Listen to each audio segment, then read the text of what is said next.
Sanacija lokalnog puta Đulići Konjuhe u Andrijevačkoj opštini, za koju je ugovor potpisan u februaru ove godine, završena je. Svečanom otvaranju asfaltnog puta, pored ostalih, prisustvovao je i ministar rada i socijalnog staranja Slavoljub Stijepović.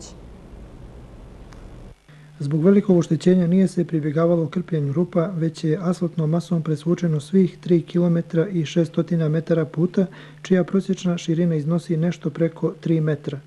Pored toga, urađeni su kanali za odvodnjavanje, betonski cjevasti propusti i bankine.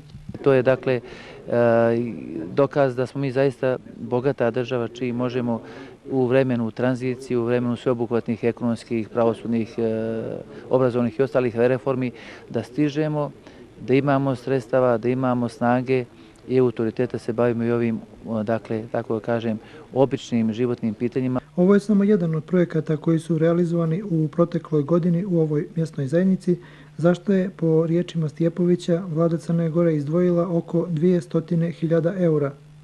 Radi se o izgradnji 4 armirano-betonska mosta, trafostanici, kao i izgradnji najvećeg seoskog vodovoda u Crnoj Gori u dužini od 14 km.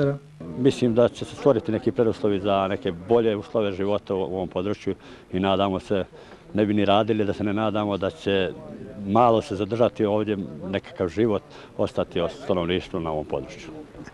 Hvala svima, a za isto ovo što je urađeno, jer to je kraj koji je pasivan i valja da se ovo uradi, valja da se to unaprijedi da bi se opstalo tu taj kraj.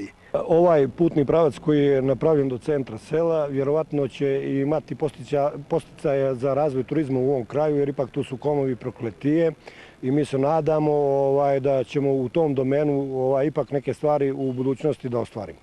Za realizaciju posljednjeg projekta asfaltiranja puta utrošeno je oko 145.000 eura, u čijem finansiranju su učestvovali Vlada Republike Crne Gore i Direkcija javnih radova uz pomoć Ministarstva poljoprivrede, vodoprivrede i šumarstva, kao i opštine Andrijevice.